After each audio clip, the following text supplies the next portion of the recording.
Hi, everybody. My name is Craig Diamond. It's another episode of the Diamond's Corner.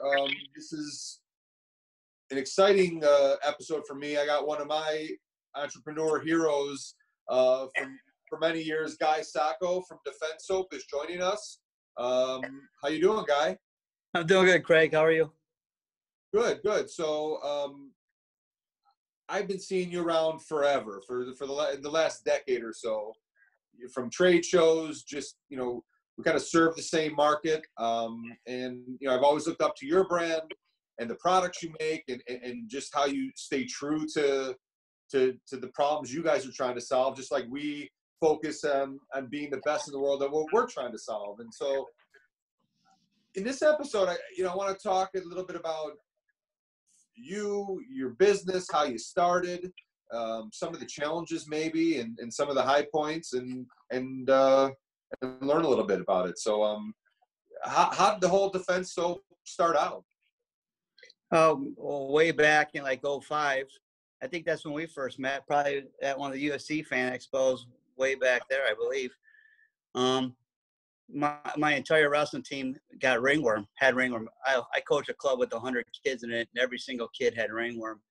And I always said, why don't they just make a soap to get rid of ringworm? How hard could it be? When we wrestled in college, we used dandruff shampoos. We didn't really know why, but we were using dandruff shampoos to wash. And remember, like Physoderm and stuff like that. Yep. So I knew that there was products that people used for special reasons. And I looked into them. I found out that dandruff shampoos actually have, antifungal agents in them. That's why they're dandruff shampoos. And so if somebody could put this in a shampoo, I could put it in a bar of soap. It's much better for the skin than some shampoo, and create a soap for my kids to use so they wouldn't get the ringworm.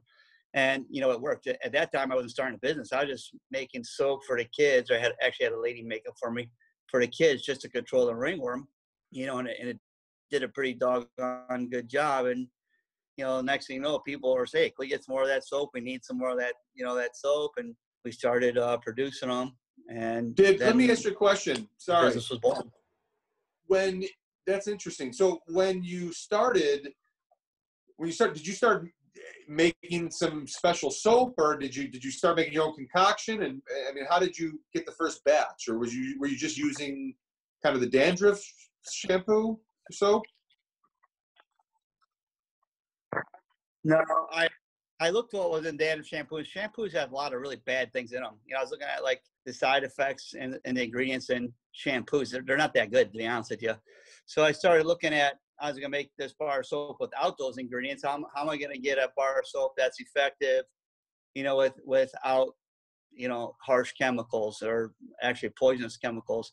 So I started looking around, and I came across essential oils, and I had no idea what essential oil was before this, and I came across tea tree and eucalyptus oil, and they have tremendous antiviral, antibacterial, and antifungal properties. I found some lady that can make soap, asked her, hey, could you put this in an all-natural bar of soap for me? And she did, and that's how we started. Was a bar first? The bar, it looked like a homemade bar of soap, looked like a chunk of wax, kind of. They were hand cut. They didn't have boxes. They just came I just got like a box of 100 chunks of wax that I gave out to the kids. It hurt when you use it because it had like corners on it and everything. But when I started, after like the second or third batch of those, I saw like swirls in these bars. They're not like our bar is now. And when I saw that, I saw the swirls, I realized that these bars weren't very consistent. And we're using these bars to fight infections, so they need to be consistent. So I went to a larger soap manufacturer that can guarantee consistency. And that's what I've been with ever since. Wow.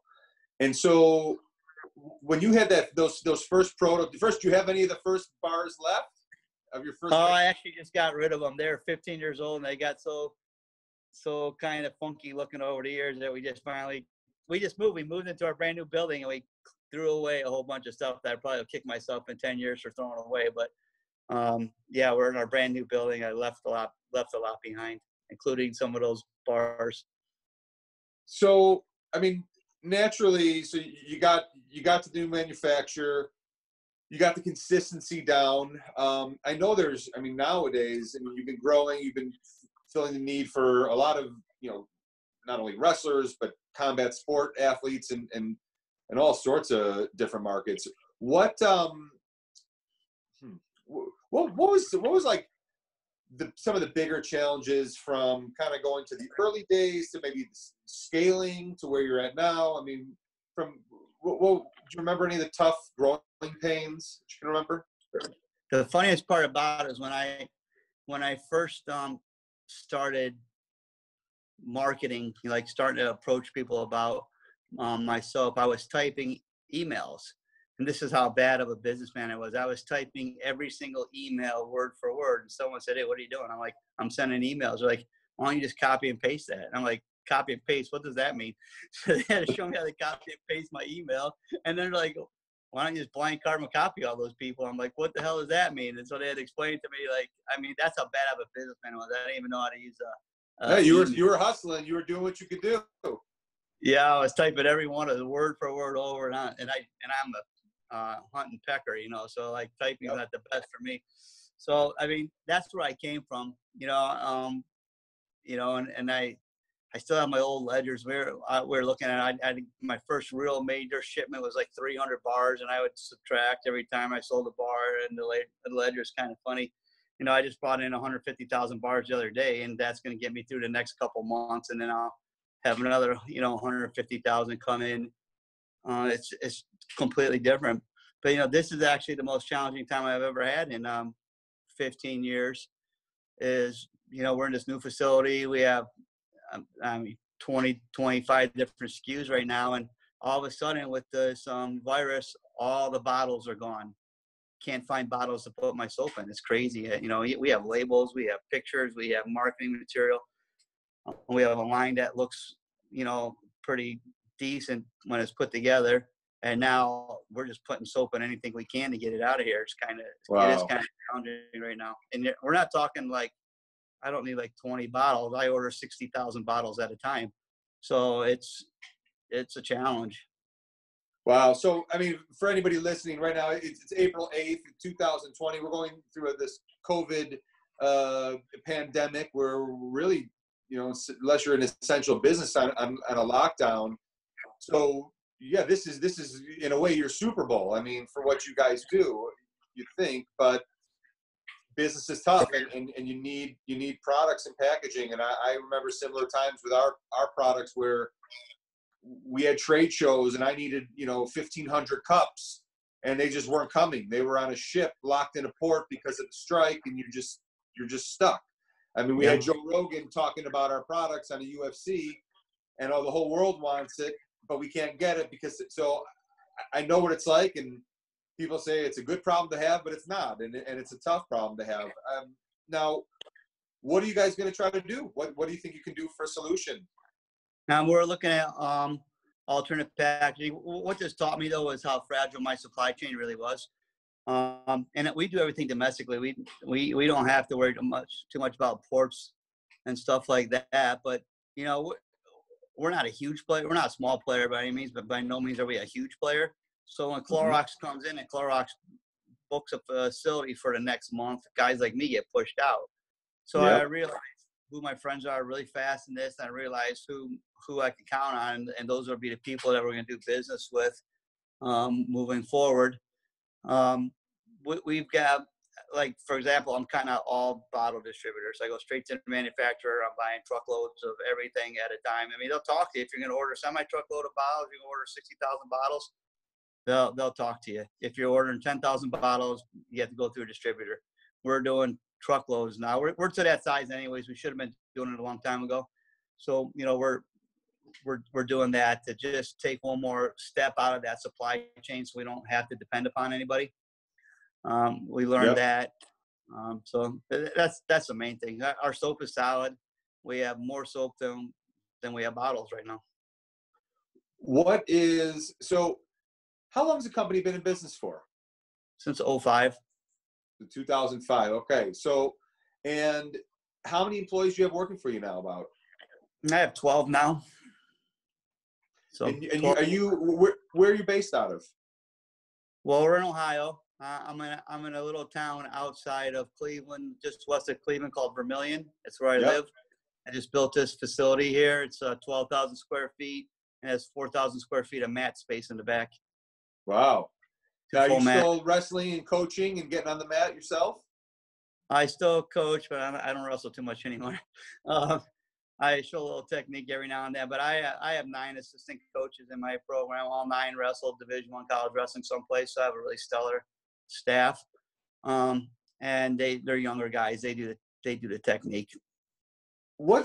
Tell us about some of the new products. What are some of the newer products, or what are some of the bigger sellers right now? What's going on? Our biggest seller right now is our disinfectant tablets. The EPA just came out and recommended them to kill the coronavirus. So that's obviously going to blow us up, which it did. We went through our whole summer supply already. I have 12 more skids coming in. We can't make those here. I depend upon somebody else to make those. So that's a big product. That was really good. Our antimicrobial skin cleanser, which is registered with the FDA, that's a big one. That kills viruses too. That got blown out of here. I have a brand new acne line coming out, which is nice. It's a defense acne. And then I don't know if you ever saw our medicated antifungal bars now. Those are FDA approved too. So we have 2 FDA approved bars for over-the-counter medicines, OTCs, and then our sprays and our tablets are EPA. So we went from that back when you knew me, just a holistic company that just used tea tree and eucalyptus oil to, doing pretty good with antifungals. What's the FDA process like? What's that approval process? Is it? I've never been through that. It's kind of interesting. Products are never approved by the FDA. They're registered with the FDA. You use an approved FDA ingredient in your product in order to register with the FDA. So there's only 7 FDA approved antifungals. So you have to pick one of those medicines to stick in your bar. I already knew that my bar worked really well against fungus, right? We known that for years. But the FDA is starting to crack down on companies like mine who didn't necessarily make a claim, but led you to believe that my product was antifungal.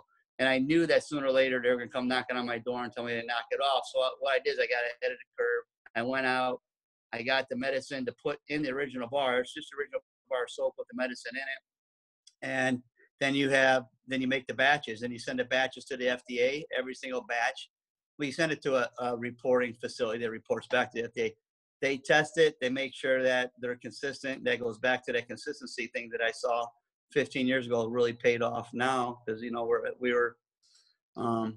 were pretty strict on our formulas and making sure everything was right, and it really paid off now, because when you deal with the FDA, all that has to be in line, and they test those bars and make sure they're accurate. And when they are, then they release a batch and you can sell it. Huh. So there's a lot. So what's next? I mean, just keeping up with demand and solving daily problems. I mean, are you guys developing new? I mean, you guys have Defense Soap Baby, the acne. I mean, there's so many different things. What's next? Sitting on my desk that this camera is sitting on is our shampoo bars. We have a shampoo bar that's coming out. I don't know if there's a big problem with fighters as much as little kids, wrestlers, ringworm in their hair.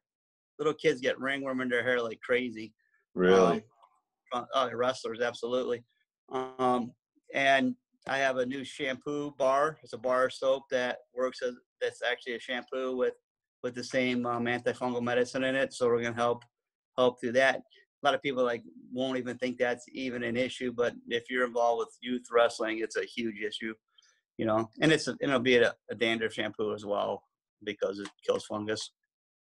What do you've built a brand, obviously you and the wrestling, but you see some of these copycat guys and companies kind of try to do what you're doing or act like a Defense Soap, but really, they don't really hold up. I mean, what sets you guys apart from all these other guys, and what sets you apart from Defense Soap, just being that brand that is trusted by these athletes that we love?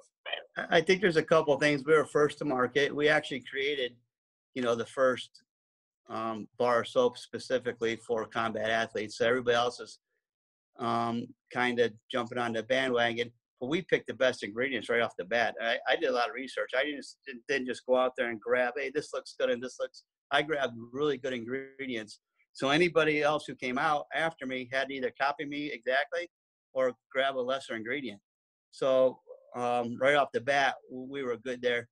A lot of the other companies, and I give them all credit. They're all trying to do something. They all came probably where I came from at one time or other, but none of them are making soap like we do. They don't have the triple mill process. They don't have the consistency. They don't have the FDA facility that they're making in, or the FDA registered products, and that really set us apart. But that's what also is pulling us out of combat sports. That's what's getting us in front of.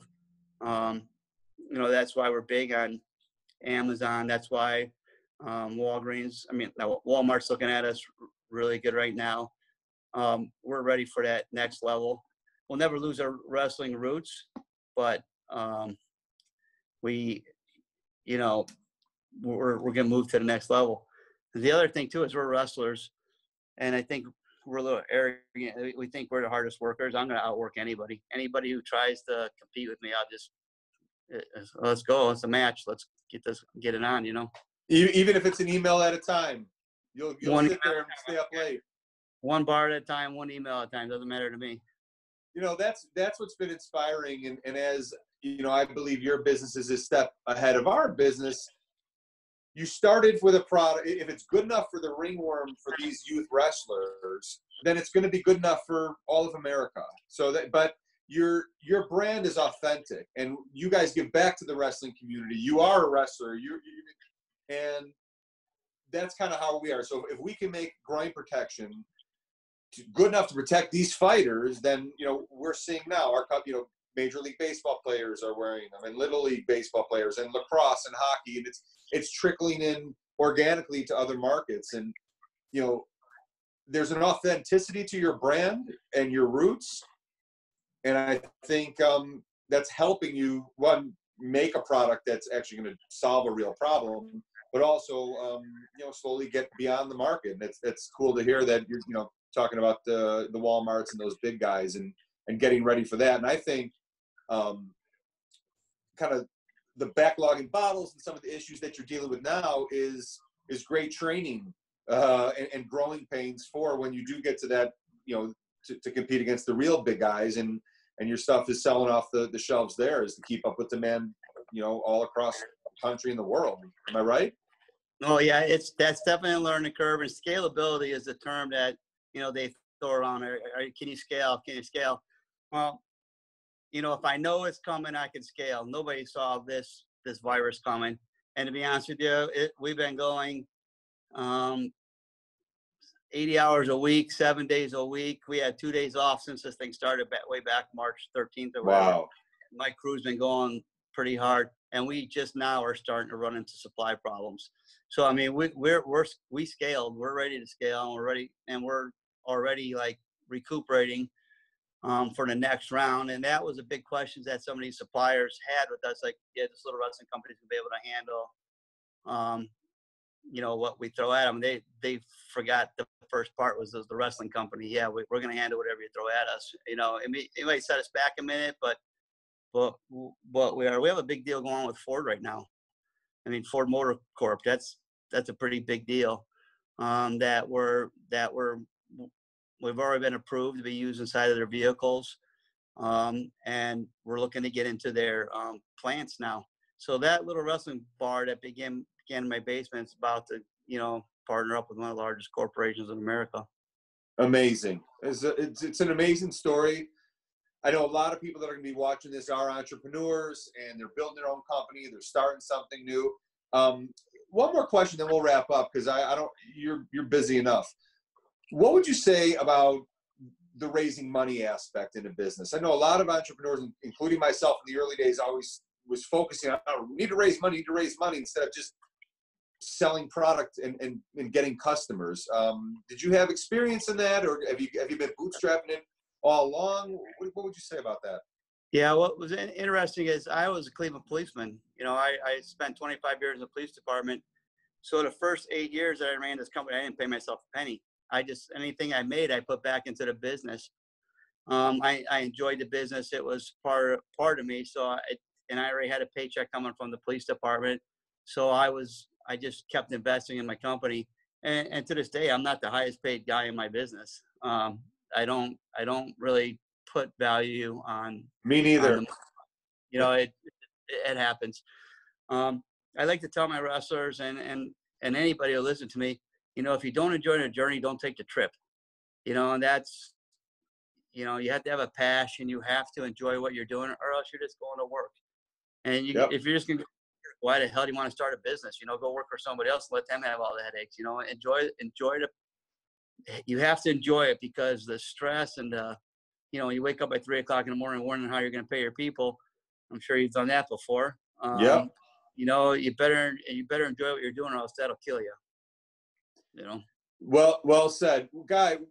Thank you for coming on. Where can guys, you know, find you and follow you? Tell us about that. And yeah.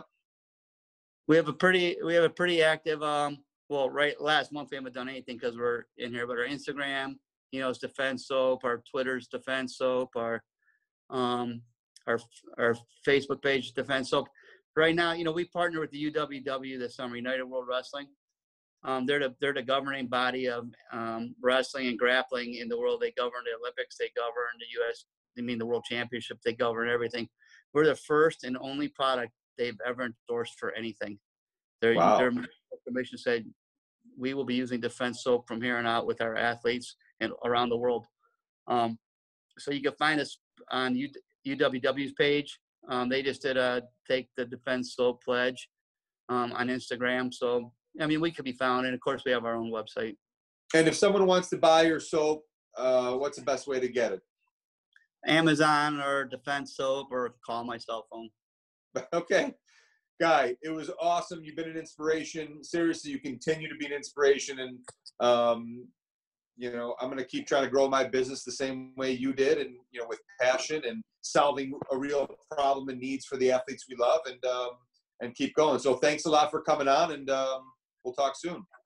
Absolutely, man. My guys are like, hey, Diamond, you know, they want to talk to you guys, and they're asking me about you. I'm like, they're a company just like us, started about the same time and just plowing through it. So I appreciate you sending inspiration, but I kind of consider us equals in what we've been doing here.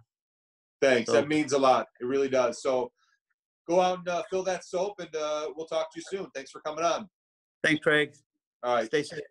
Bye. You too.